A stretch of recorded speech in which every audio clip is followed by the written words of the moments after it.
ओम श्री गुरुवे नमः। ओम शांति शांति शांति। प्रणाम भगवान। भगवान अभी एक सत्संग श्री स्वामी अखंडानंद सरस्वती जी महाराज द्वारा विरचित मुंडक उपनिषद प्रवचन मुंडक सुधा से, और प्रवचन नंबर 24 मंत्र नंबर 3 से 5 तक की व्याख्या स्वामी जी ने की है। तत्व ज्ञान से जीवन मुक्ति एपिसोड नंबर 4 लेते हैं भगवान। स्वामी जी मंत्र के माध्यम से बताते हैं कि सत्येन लभ्यत तपसा ये सात्मा सभ्य ज्ञानेन ब्रह्मचर्येन नित्यम अंतो शरीरे ज्योतिर्मयो ही शुभ्रो यम पश्यन्ति यत्य दीक्षण दोषा। सत्य, तप, सम्यक ज्ञान और ब्रह्मचर्य, ये चारों हो गए भगवान। सत्य, तप, यम्यक ज्ञान और ब्रह्मचर्य, यह देखो तत्व ज्ञान का सहकारी साधन बताते हैं। जैसे देखो, आपको बंदूक से गोली मारनी हो तो पहले जांच कर लेते हैं कि बंदूक साफ तो है, इसमें गोली भरकर छोड़ेंगे तो निकल कर लगेगी तो लक्ष्य पर, अब निकले ही नहीं उसी में अटक जाए तो, बंदूक गंदी हो तो। लक्ष्य मारने के लिए बंदूक का साफ होना भी जरूरी है। बंदूक साफ न हो तो क्या हो, तब तो गोली नहीं लगे। यह लक्ष्य की बात है। जैसे आपको आँख से देखना हो तो आप यह देख तो लेंगे कि आँख ठीक है। कोई अगर गलती हो आँख में, कोई धुंध हो तो दवा करके उसको अच्छा कर लेना चाहिए, है ना।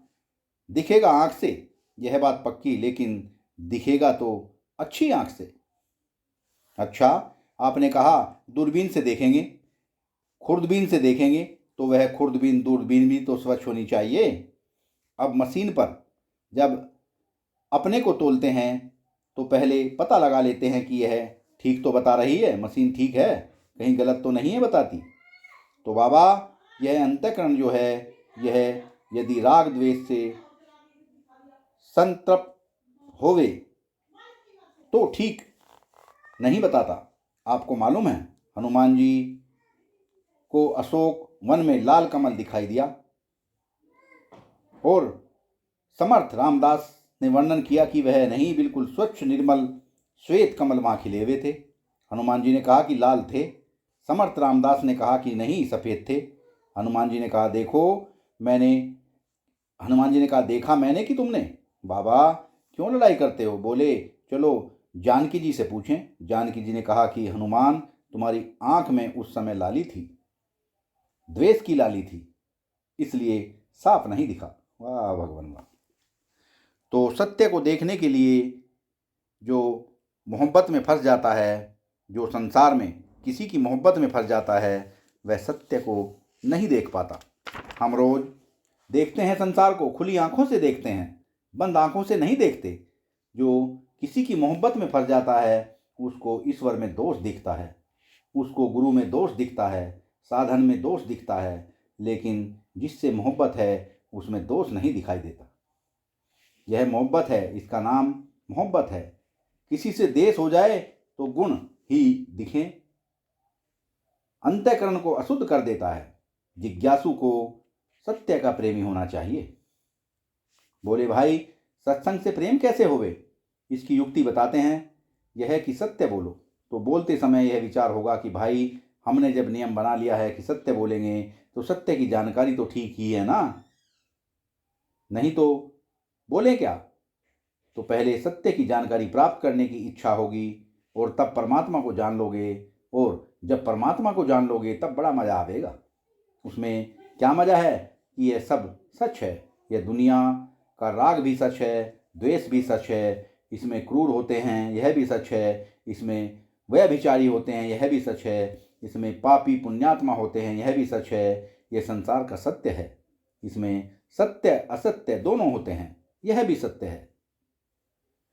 एव विस्मृश्य सुधियो विरमन्ति शब्दार्थ।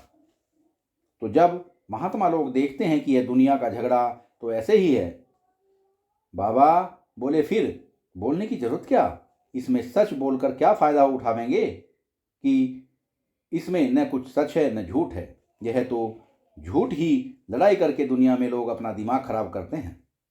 5 रुपए के लिए झूठ लेकर जाओगे अपने साथ, मर तो जाएगा ना।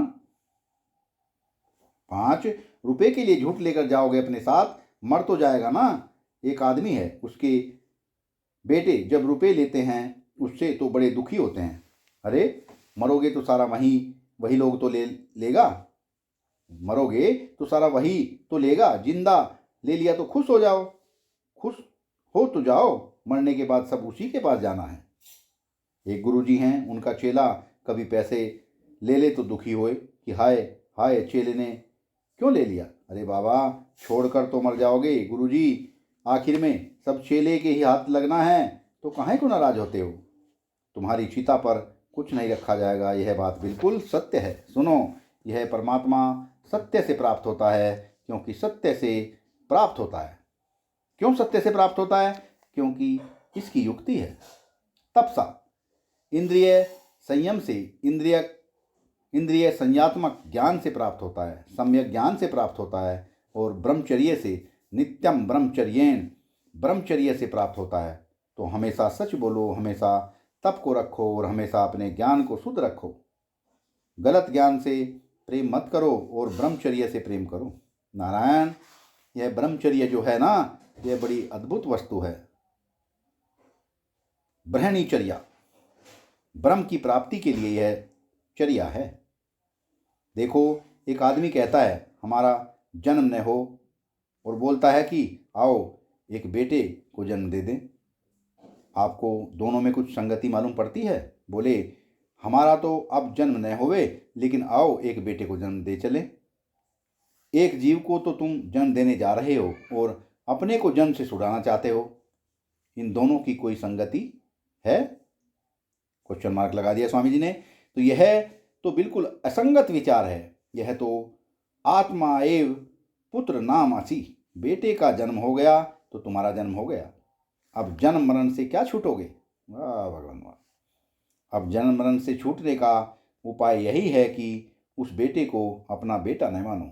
अगर उस बेटे को अपना बेटा मानते रहोगे तो वह पीढ़ी दर पीढ़ी तो चल गई, तुम्हारा जन्म तो हो गया बेटे के रूप में। अब वहाँ से बचना पड़ेगा। तो ब्रह्मचर्य नित्यम, यह पीढ़ी दर पीढ़ी जो चलती है, यह भी एक प्रकार का जन्म है। वहाँ से अपने मैं को हटाना पड़ेगा। अरे शरीर में हजारों लाखों करोड़ों कीड़े पड़े हैं।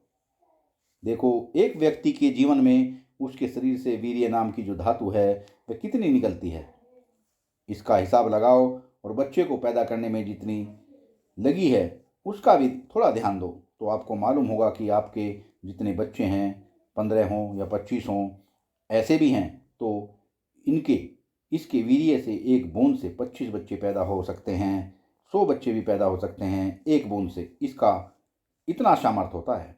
और जीवन में हजारों बूंद वीर्य नष्ट हुआ है, तो जैसा वीर्य नष्ट हो गया वैसे ही वीर्य से बच्चा भी हुआ है।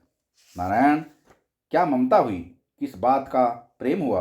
अरे एक मोह है, यह मेरा बेटा है, यह मेरी बेटी है, यह मेरी पत्नी है, यह मेरा पति है, यह मेरी मैया, यह मेरा बाप।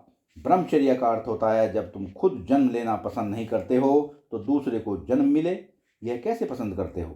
इसका अर्थ है कि मुक्ति से तुम्हारा प्रेम नहीं है। ब्रह्मचर्य नित्यम, यह बात मैं आपको बताता हूँ। यत्र परदर्शया विषया सनातनो, यत्र प्रकारो अमिनव प्रदर्शने।